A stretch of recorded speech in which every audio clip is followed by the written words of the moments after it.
Hey everyone, it's Dave. I'm here with my 2012 Kia Sorento, and today's job is to put in a new CarPlay unit to replace the existing head unit that's got a problem.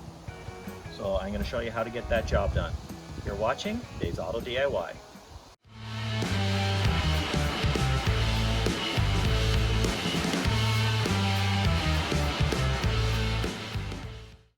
So the reason I'm changing the head unit is in the winter when it's cold, the screen is a bunch of lines. It's either off or doesn't work at all, or it's a bunch of lines until the car warms up. So I'm going to replace the screen, and hopefully it'll make it work on cold days here in Canada. And also the new unit will have CarPlay, so that'll be a nice upgrade. So the first thing you're going to do is start the car, put it back into drive, turn the car off, put the parking brake on so it doesn't roll away. Eventually it'll stop beeping at you, and you have to reef up on this knob to pull it off. I've already taken it off, but it's got these little clips on it, these little ridges that you have to just pull it up. It's not screwed on, it is just pressed on. It is on there tight though. Take some effort. I'll show you how not to do it. So I had it in park originally, and I got around here and tried pulling up like this to get a pull while sitting on the passenger seat. That's how I did get it off.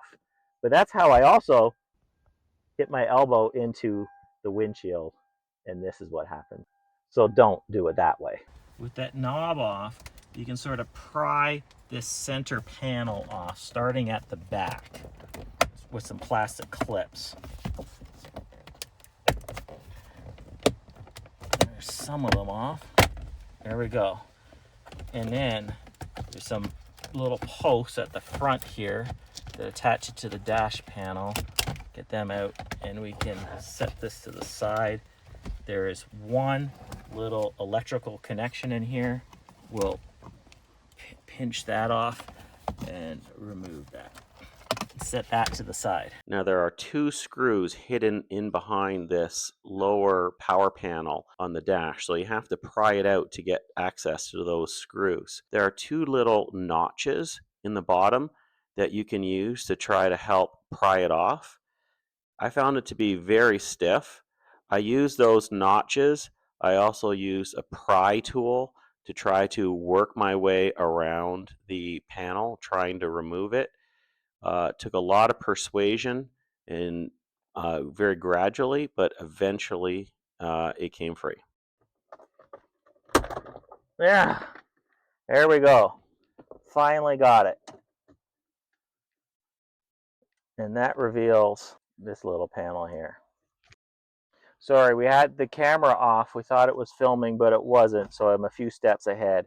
But this trim piece, which goes up all the way around the clock, you have to try to gently pry it off. Once those two screws that were missing at the bottom are out on mine, once you remove those screws, the rest is just clips. Start at the bottom, be gentle, not to break it, and you can set that to the side. Then there were 4 Phillips head screws holding on the HVAC system, which I've removed, 2 on either side, just so you can pull it out a little bit. And 4 screws, actually there were only 3 on mine for some reason, 1 here, 2 on the other side to remove the stereo. And then you can pull the stereo out. And I've already started pulling off all of the plugs off the bottom here.